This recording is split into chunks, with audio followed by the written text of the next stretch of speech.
नमस्कार प्यारे बच्चों। बेटा आज हम करेंगे अपनी ड्यूई की वर्कशीट 40 जो आपके पाठ बल तथा गति के नियम से ली गई है। और आज हम करेंगे गति का दूसरा नियम। बेटा जब भी कोई वस्तु एक असंतुलित बल लगने पर गति करती है तो क्या हम इसके बल की मात्रा को ज्ञात कर सकते हैं? यह क्वेश्चन ज्ञान अपनी दीदी से पूछता है। तो दीदी उसको समझाती है कि गति के दूसरे नियम के अनुसार किसी वस्तु के संवेग में परिवर्तन की दर उस वस्तु पर लगने वाले असंतुलित बल की दिशा में बल के समानुपाती होती है। मतलब जब भी कोई वस्तु के ऊपर असंतुलित बल लगेगा तो उसके संवेग में जो परिवर्तन होगा वह उसके बल की दिशा के समानुपाती होगा। इस नियम के अनुसार जो द्रव्यमान होता है एवं उसके वेग से संबंधित एक राशि आती है जिसको हम क्या कहते हैं? संवेग। संवेग आपका किसके इक्वल होता है बेटा? संवेग हमारा द्रव्यमान गुणा वेग के बराबर होता है।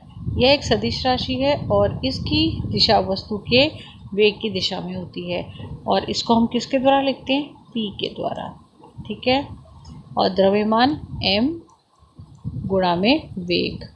तो जो आपका संवेग होता है वह द्रव्यमान और वेग का गुणनफल होता है और इसका मात्रक क्या होता है? किलोग्राम मीटर पर सेकेंड। ठीक है। अब देखिए बेटा इसको हम गणितीय गति के नियम को हम गणितीय की गति के द्वितीय नियम की हम गणितीय गणना किस तरीके से कर सकते हैं? देखिए बेटा हमने माना द्रव्यमान, किसी भी वस्तु का द्रव्यमान जो है वो m है, उसकी प्रारंभिक जो वेग है u है और वह सीधी रेखा में चल रही है। t समय पर एक निश्चित बल लगा और उसके वेग में परिवर्तन आ गया और वह क्या हो गई? v हो गई। तो वस्तु का जो प्रारंभिक संवेग होगा वह किसके इक्वल होगा? v into you. और जो बेटा अंतिम संवेग होगा वो होगा m इंटू वी और प्रारंभिक m इंटू यू। अब बेटा हमने संवेग में परिवर्तन मतलब हम माइनस करेंगे तो P2 माइनस P1। देखिए तो क्या आ जाएगा? M1 MV minus MU। ठीक है। और ये इसमें से बेटा क्या कॉमन है? M कॉमन है। M हमने कॉमन ले लिया तो अंदर क्या बचेगा? V minus U। ठीक है। आगे देखिए बेटा क्योंकि हम संवेग में परिवर्तन की दर ले रहे हैं तो उसको हम t से क्या कर देंगे? डिवाइड कर देंगे। ठीक है। और हमें याद है गति के दूसरे नियम के अनुसार यह जो आता है बेटा v is equal to u plus a t था। तो a को अगर मैं निकालूँ तो यहाँ से क्या आ जाएगा? v minus u divided by t is equal to a। तो मतलब ये सारी क्वांटिटी, ये सारी वैल्यू किसके बराबर है? a के बराबर है। अब हमें पता है कि जो हम लगाया हुआ बल है वो किसके समानुपाती है? वेग में परिवर्तन की दर के। तो f इज इक्वल टू किसके समानुपाती हो गया? वेग में परिवर्तन की दर के। तो इसकी जगह पे बेटा मैं क्या लिख दूंगी? ये जब अब आप समानुपाती का निशान हटाएंगे तो k एक कांस्टेंट वैल्यू आ गई और उसके साथ में ये सारी वैल्यू और m इंटू आपको अभी अभी बताया ये सारा किसके? ये वाला बेटा नॉट m, ये सारा v माइनस यू अपॉन में t किसके इक्वल होता है? a के इक्वल होता है। तो यह क्या कर देंगे हम? अगर हमारे पास बेटा ये वैल्यू आई f जो डायरेक्टली प्रोपोर्शनल है m v minus u divided by t के, तो आपको मैंने बताया ये सारी की सारी वैल्यू किसके इक्वल है? a के। तो f और ये प्रोपोर्शनलिटी का साइन हटाएंगे तो एक कांस्टेंट वैल्यू आ गई k, ये रहा m और इसकी जगह पे क्या आ गया? p। अगर k का मान 1 के बराबर हो तो f इज इक्वल टू क्या आ जाएगा? m into a. तो f is equal to m into a. ठीक है। तो बल का मात्रक क्या होता है? बल का मात्रक होता है बेटा किलोग्राम मीटर पर सेकेंड या न्यूटन। ठीक है। अब देखिए बच्चे इसके कुछ उदाहरण दे रखे हैं बेटा आपको गति के नियम के दूसरे उदाहरण। तो दैनिक जीवन में जो हम उदाहरण इसका उपयोग करते हैं, लंबी और ऊंची कूद में खिलाड़ी का बालू या कुशन पर कूदना ताकि उसे चोट ना लगे, कराटे के खिलाड़ी का पत्थर की स्लैब को एक झटके में तोड़ना, क्रिकेट की गेंद को लपकते हुए हाथ पीछे की तरफ लेना और गोली का केवल बंदूक से निकलने पर ही नुकसान पहुंचाना, जिसमें हमारा कंधा पीछे की तरफ जाता है बेटा। देखिए एक उदाहरण दे रखा है बेटा आपको न्यूमेरिकल का। एक 5 किलोग्राम द्रव्यमान की वस्तु पर 2 सेकंड के लिए एक नियत बल कार्य करता है। यह वस्तु के वेग को 3 मीटर पर सेकंड से 7 मीटर पर सेकंड तक कर देता है। लगाए गए बल की मात्रा ज्ञात करनी है और बल को 5 सेकंड के लिए आरोपित करने पर वस्तु के अंतिम वेग का क्या होगा। ठीक है, तो बेटा देखिए आपके पास में आपको दे रखा है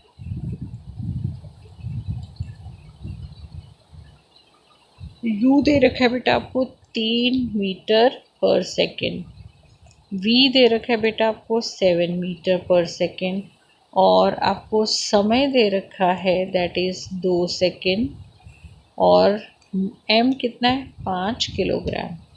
ठीक है, अब देखिए बेटा अगर हम फॉर्मूला f निकालें तो m v minus u upon T.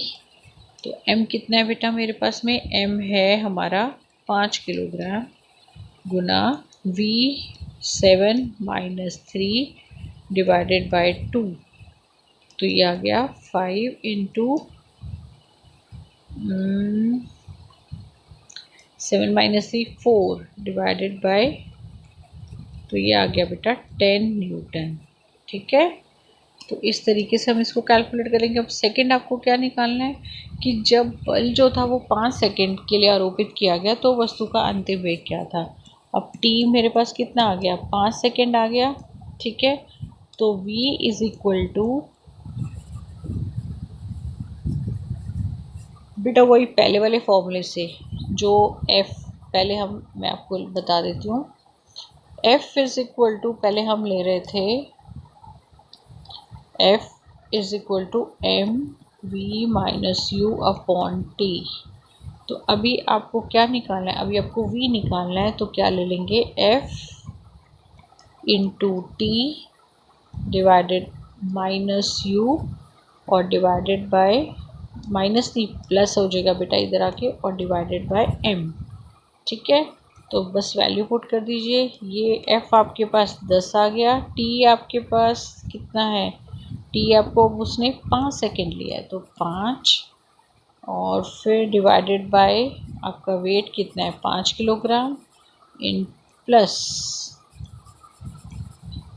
u कितना दे रखा है बेटा, u आपको 3 दे रखा है। तो 5 से 5 कैंसिल, तो 10 प्लस 3 कितना आ गया 13 मीटर पर सेकेंड। तो बेटा ये थे आपके आज के न्यूमेरिकल। चलिए अब अभ्यास के प्रश्न देख लेते हैं। पहला है बेटा आपका क्वेश्चन, गति के द्वितीय नियम का गणितीय रूप में परिकलित कीजिए। बेटा ये इसका आंसर है फर्स्ट का, आपको ये सारा लिखना है आंसर नंबर 1। सेकंड क्वेश्चन है आपका, एक कार सड़क पर रुकी हुई है, उसका संवेग क्या होगा। देखिए बेटा हमने अभी अभी पढ़ा है कि संवेग किसके बराबर होता है, m इंटू वी। संवेग मतलब द्रव्यमान गुणा वेग। अगर कार रुकी हुई है तो उसका वेग तो होगा ही नहीं, तो अगर वेग नहीं होगा तो m गुणा 0, तो संवेग भी क्या हो जाएगा 0। ठीक है, तो थर्ड क्वेश्चन देखिए बेटा। थर्ड क्वेश्चन में वो आपको क्या कह रहा है कि 100 जो m है बच्चे वो आपको कितना दे रखा है थर्ड क्वेश्चन में। थर्ड क्वेश्चन में m दे रखा है बेटा आपको 100 किलोग्राम। नेक्स्ट है वस्तु का वेग 6 सेकेंड, टाइम कितना है 6 सेकेंड और u था 5 मीटर पर सेकेंड और v था 8 मीटर पर सेकेंड और आपको f निकालना है। तो f is equal to m v minus u upon t. m कितना है बेटा आपका, m दे रखा है आपको 100 into v 8 minus 5 divided by t that is 6।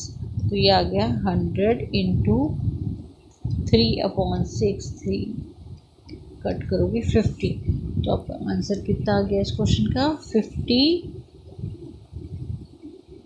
Newton. अब आप देखिए फोर्थ क्वेश्चन।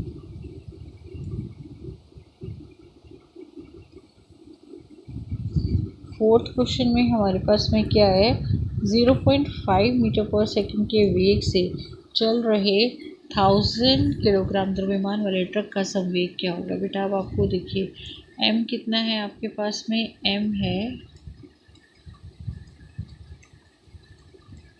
1000 किलोग्राम और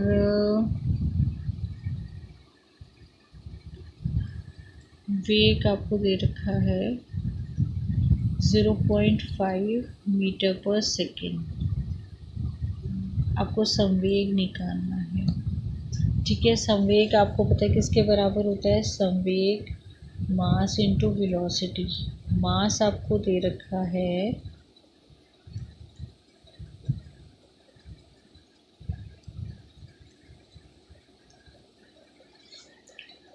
तो आपको इस क्वेश्चन में हमारे पास m कितना है बेटा 1000, b कितना दे रखा है 0.5 डिवाइडेड बाय 100, पॉइंट हटाया it will become 10, 0 से 0 cancel, then we have 500 kilogram meter per second is the answer. This is the answer of your fourth question. Okay. Next संवेग की परिभाषा और उसका मात्रक लिखिए। तो बेटा इस क्वेश्चन को तो आप बहुत इजीली कर सकते हैं। यहाँ से ये रहा, किसी वस्तु के संवेग में परिवर्तन की दर उस पर लगने वाले वस्तु के असंतुलित बल की दिशा में बल के समानुपाती होती है। बेटा ये सारा आपको लिखना है और इसमें ही आपका क्या आ जाएगा, मात्रक भी, ठीक है। तो बेटा ये थी आज की आपकी वर्कशीट। उम्मीद करती हूँ आपको समझ आई होगी और अगर समझ आई है तो वीडियो को लाइक करो, शेयर करो और चैनल को सब्सक्राइब करो। थैंक यू बेटा, टेक केयर।